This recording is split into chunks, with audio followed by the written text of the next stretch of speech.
మీ business మా ప్రచారం to advertise on I news YouTube channel సంప్రదించవలసిన నంబర్ 7842323399.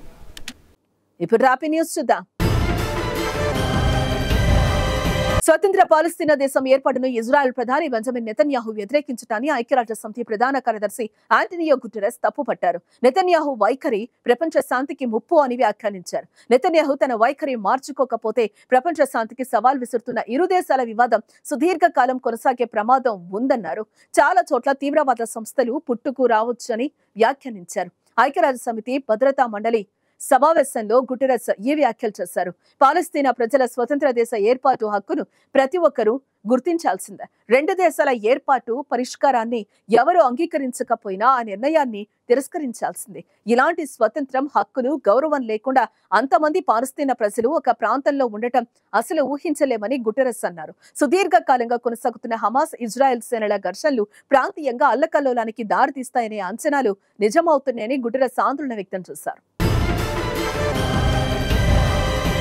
మితవాద పార్టీ జాతి ఉన్మాద చర్యలకు నిరసనగా జర్మనీలోని లీప్జిగ్ ఇటీవల భారీ ప్రదర్శన నిర్వహించారు.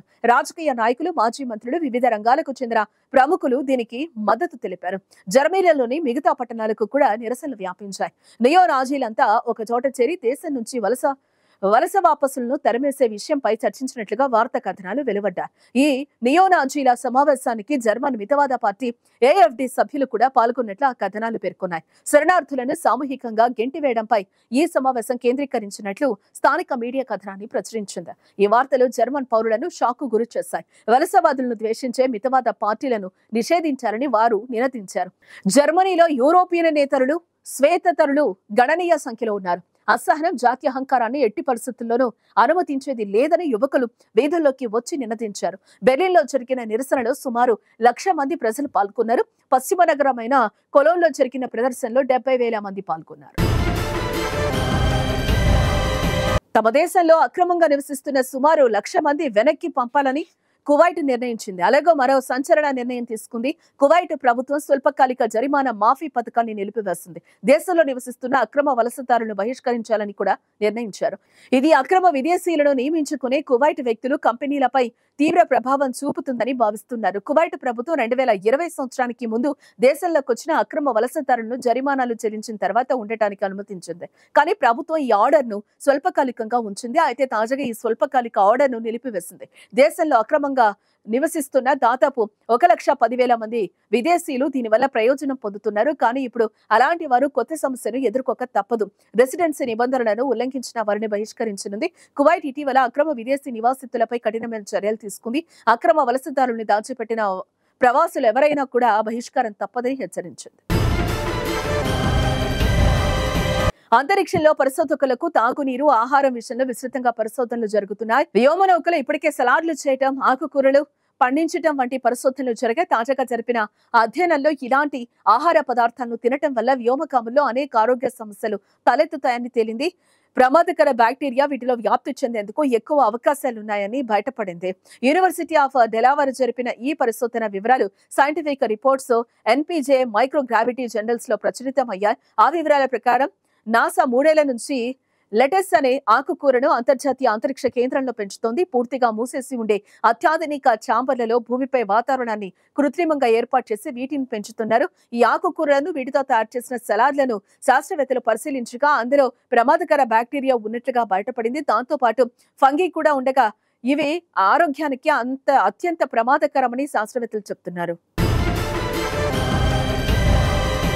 జనవరి 22న ప్రధాని మోదీ చేతుల మీదుగా బాలరాముడి ప్రాణ ప్రతిష్ఠ కార్యక్రమం అంగరంగ వైభవంగా జరిగింది. ఈ క్రమంలోనే చైనా సైనికులు జై శ్రీరామ్ అంటూ నినాదాలు చేసిన ఓ వీడియో వెలుగులోకి వచ్చింది. వాస్తవాధీన రేఖ వెంట భారత సైన్యంతో కలిసి చైనా భద్రతా దళాలు నినాదాలు చేశారు. భారత్ చైనా సరిహద్దులో వాస్తవాధీన రేఖ వెంట కొంతకాలంగా ఉద్రిక్త పరిస్థితులు నెలకొన్నాయి. సమస్యల పరిష్కారం కోసం ఇరు దేశాల సైనికాధికారులు పలుమార్లు చర్చలు జరుపుతున్నారు. ఈ క్రమంలోనే తాజాగా ఓ ఆసక్తికర ఘటన వెలుగు చూసింది. జై శ్రీరామ్ నినాదాన్ని ఎలా ఉచ్చరించాలన్న విషయాన్ని చైనా భద్రతా దళాలకు భారత సైనికులు చెప్తున్నట్లు ఆ వీడియోలో ఉంది. అందుకు తగినట్లుగానే చైనా సైనికులు జై శ్రీరామ్ నామస్మరణ చేయటం కనిపించింది. అయోధ్యలో ప్రాణ ప్రతిష్ఠ జరిగిన రోజే ఓ మాజీ సైనికుడు దీన్ని ఎక్స్ లో షేర్ చేయడంతో అది కాస్త వైరల్ గా మారింది. అమెరికాలో ప్రసిద్ధ ఏరోస్పేస్ సంస్థ సియారా స్పేస్ తాను రూపొందించిన అంతరిక్ష కేంద్రం ప్రోటోటైప్ మోడల్ ను పేల్చేసింది. 2030 కల్లా స్పేస్ స్టేషన్ ను అంతరిక్షంలోకి పంపాలని ప్రణాళికలు వేసుకున్న ఈ సంస్థ తాజా చర్య చర్చనీయాంశమైంది. ఈ పేరుడు చర్యను అలబామాలోని నాసాకు చెందిన మార్షల్ స్పేస్ సెంటర్ లో నిర్వహించారు. ఇప్పటి వరకు చిన్ని మొత్తాల్లో ఒత్తిడిని కలిగించి మాడ్యూల్ సామర్థ్యంపై పరిశోధనలు నిర్వహించగా ఇప్పుడు దాని సామర్థ్యానికి మించి ఒత్తిడిని ఇచ్చి పేలిపోయేలా చేశారు. ఈ మొత్తం వీడియోను సియారా స్పేస్ సంస్థ ఎక్స్ లో పోస్ట్ చేసింది. నాసా మాడ్యూల్ పై పడే గరిష్ట ఒత్తిడిని నాసా 60.8 PCI గా నిర్ధారించగా ఈ పరిశోధన కోసం 77 PCI ఒత్తిడిని స్పేస్ స్టేషన్ పై ప్రయోగించడంతో అది బుడగలా పేలిపోయింది.